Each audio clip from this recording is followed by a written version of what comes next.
Welcome to episode 35 of Book Nerd Paradise, where we get to know an author as they tell us one of their favorite quotes, read from their books, pose a trivia question, and give away a book or two. Hi, I'm LRW Lee, author of the Andy Smithson Epic Fantasy Adventure Series. And as I've mentioned in the past, both the prequel, which is Power of the Air's Passion, as well as Book 1, Blast of the Dragon's Fury, are both available for free download on Amazon, Google Play, and Barnes & Noble. So if you haven't gotten your copy yet, please feel free to do so. Today, we welcome YA fantasy author Liz Long as our guest. Liz is a proud graduate of Longwood University with a BA in English. To date, she has authored 6 books, among which is one that earned the esteemed honor as a semi-finalist in the Best Kindle Book Awards. Her inspiration comes from action and thriller genres, and as she says, she spends entirely too much time watching superhero movies. Her fabulous day job, as she calls it, as a social media and PR strategist, includes writing for a magazine publisher in Roanoke, Virginia. Please join me in welcoming Liz Long. Hi, everyone. Great to have you, Liz. My dog is also here, just by the way. Awesome. Great to see you. You'll be reading from your YA fantasy novel Ignited, which is book 4 in the Donavan Circus series that you published October 25th of this year. So just a few days ago, actually. Yes, feels brand new. Yes, that's awesome. So that we can get a feel for the series and your book, would you briefly give us a summary? Sure. I think the best description has been, it's sort of like picking up the X-Men and putting them in a circus and sort of throwing a murder mystery into the mix. That's a pretty good definition. We follow along with our narrator. Her name is Lucy Sullivan, and she is the first female fire starter that has really been in the gifted world in years and years and years. And so we follow her to where she rejoins the Donavan Circus after she loses her parents, and she ends up being thrown back into the gifted world. So she meets all these new friends, and she learns all about these new gifts that she hasn't seen in many years. And so then she ends up being accused of murder.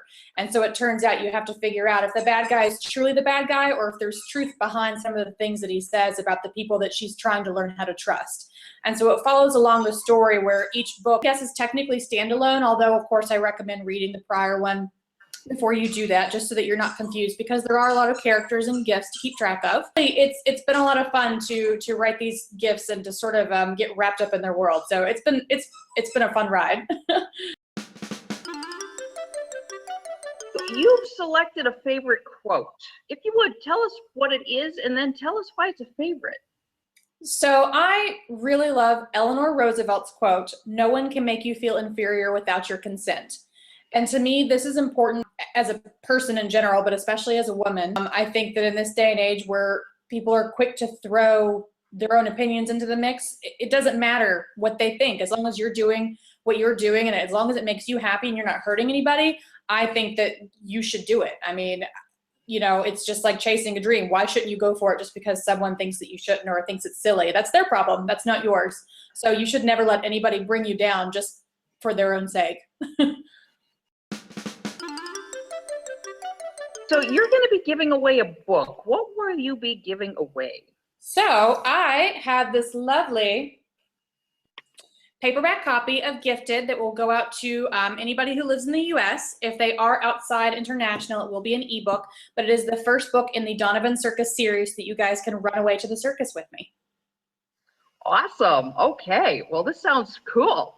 So to enter to win, make sure that you just leave a comment in the comment section right below this video on YouTube. It can be anything about the show. It could be an answer to the trivia question that Liz is going to pose later. Whatever you want, but just put a comment of some sort below and that will enter you to win. Then I'll do a drawing on Saturday and we'll contact the lucky winner. Great, thank you. Another way that I love hearing from people is actually to hear their ideas of gifts or circus acts, and sometimes those make their way into the books later on. Okay, yeah, well, that's great too. So if you want to leave a comment with that information in it, that'd be awesome too. Cool, that's great. I love a little creativity. Very good. So Liz, you'll be reading from your novel, as you said, Ignited, Donavan Circus Series Book 4. Would you briefly set up the portion you'll be reading from and then share with us? So in the fourth book, and just to give you a little lead in book 3, we lost a major character. And the way that the character died, not gruesome as in gory, but it was heartbreaking because it was due to some really distinct circumstances. And so because of what happened in book 3, in book 4, Lucy Sullivan, our narrator, she is really ambitious and motivated to go after the enemy. She wants revenge, she wants blood. And so this is her going to, his name is Augustus Rivers. He is known as sort of the gifted mafia in the world. And so she, Lucy, sees an opportunity to infiltrate the system and hopefully stab him in the back, quite literally, in her case, or set him on fire with her gift, maybe even. And so this section that I'm reading from is actually her. She has shown up to the house. She has introduced herself, and now she is sitting down to dinner with him, where he proposes an offer to her that she's not quite sure she can refuse for several reasons. And again, I don't want to give away any spoilers, but she's torn between some things, and she's not quite sure if it's really all that bad of a decision when he offers it to her. So this is chapter 17 in Ignited book 4. I've been thinking about finding new employment. He did smile at that. Consider this your interview then. In that case, may I ask you a question? Augustus inclined his head. Of course. What do you get in return? My fingers crossed under the table. Please don't say he wants to be my sugar daddy. Don't even suggest it. I will run screaming from this place. A man at the end of the table coughed. He'd almost laughed. I bet my paycheck he was the newly appointed telepath, seeing as I'd killed the last one. Augustus eyed me over his plate. You should know that one of the reasons I grew impatient with Alex is because he allowed himself to be consumed with thoughts of taking you down after you killed his mentor. In turn, my plans became muddled with his obsession to kill you. That simply wouldn't do. I said nothing, having no idea how to respond. I didn't want to upset the balance of this conversation, which, so far, was pretty interesting. I'm not blaming you, of course, he said quickly upon seeing the look on my face, but I must admit it piqued my interest. For nearly a year, I've heard talk of a female fire starter who managed to kill off my best men and allies. It's obvious, isn't it? If you work for me, that problem stops. You should know I'm intrigued, but I do have loyalty to my employers, so I'd need to be sure the Donavan Circus would be safe. I kept my voice even, but underneath the table, my jittery fingers tapped my knees. Well, obviously your circus would be under our protection. We could keep you safe against men like Medved and Alex, Augustus said in a suggestive tone. I tried not to visibly bristle at the names, but he'd surely heard enough about the battles to understand my body language. My chin jutted out. You should know that make that we, were minding our own business when those jerks came along.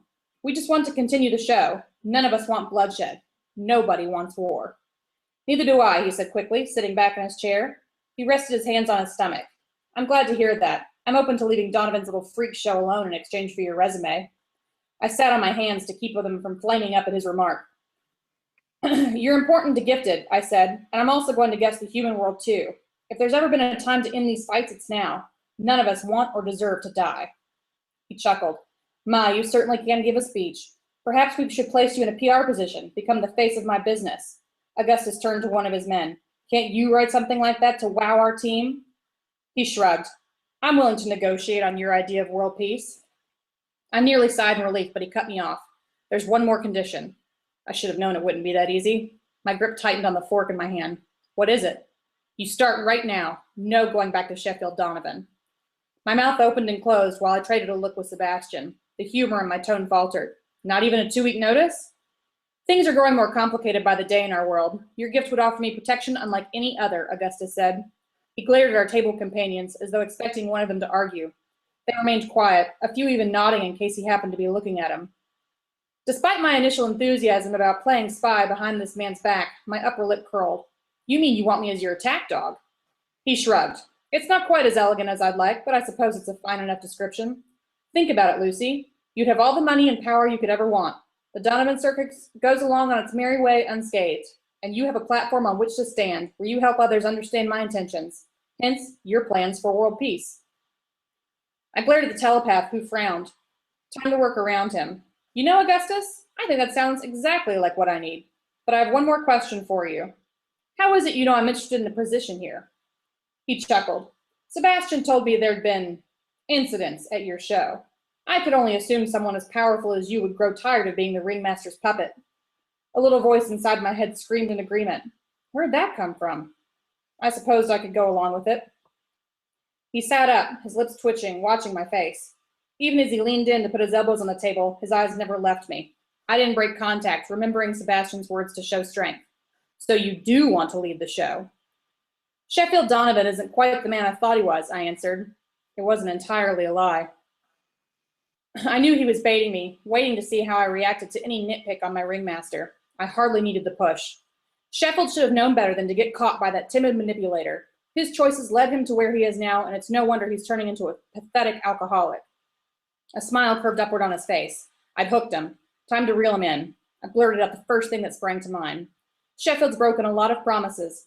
The only thing he keeps these days are secrets in a whiskey bottle.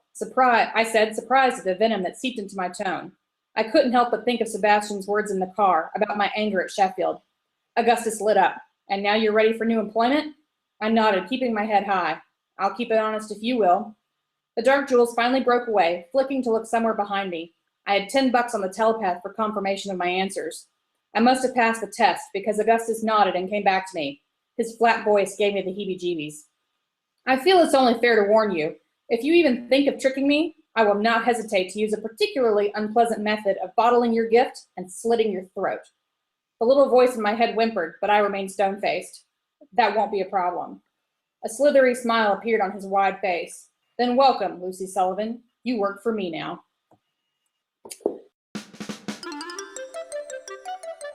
Our guest author last week, YA fantasy author Laxmi Hariharan, posed a trivia question for us. So my question was, in the Hunger Games, what is the name of the actor who plays Haymitch? And the answer is Woody Harrelson. Liz, you have a trivia question for us. What is it? I'm a huge Harry Potter nerd. I went to Hogwarts on my honeymoon and got selected to have the wand choose me on my birthday. So big fan, obviously. One of the classes that I love is Charms, and I think I would do very well there. And my trivia question today is, who is the Charms professor? Okay. Well, I happen to be a Harry Potter fan too, so I know the answer to this one, but I'm not going to say a thing because our viewers need to also noodle with the question if they don't know, right? Make sure that you subscribe to this YouTube channel if you don't know, especially, but even if you do, subscribe to the channel so that you don't miss the answer to this trivia question in our next episode. Liz, are there any final thoughts you'd like to leave with our listeners? Well, thank you to everyone who has been so supportive in the new release. It's been a wild month, and so it's sort of, I don't know, it's a huge relief when it comes off your shoulders. And so I do recommend that if you are interested in writing or marketing or social media tips, I do offer those on my website, including Writer Pep Talks, which I hear get your butt into gear. Put your butt in that chair and get to writing and work on that next book. And as well, you can always find me on Facebook, Twitter, Google+, and all the other regular social media sites. So feel free to look me up. Liz Long, super easy to remember, a couple of syllables. And I hope to see you around the internet. Thank you so much for having me. You're very welcome. This has been fun. I've enjoyed getting to know you a little bit. And hopefully, all you have enjoyed getting to know Liz as well, just a little bit. So yeah, please do check out what she had mentioned in terms of her website. And as writers, we certainly all need encouragement. So it sounds like that's an awesome place to get that. And I understand the admonition, get your butt in the chair and keep writing. We sometimes need that too. Yeah. And I'm LRW Lee, author of the Andy Smithson Epic Fantasy Adventure series. And if you haven't gotten your copies of the prequel as well as the first book in the Andy Smithson series, please do feel free to get yourself one. Click the button to subscribe to the Book Nerd Paradise YouTube channel so you don't miss upcoming authors, giveaways, and answers to trivia questions. Thanks so much for watching. I hope you've enjoyed this episode, and I hope to see you next Monday.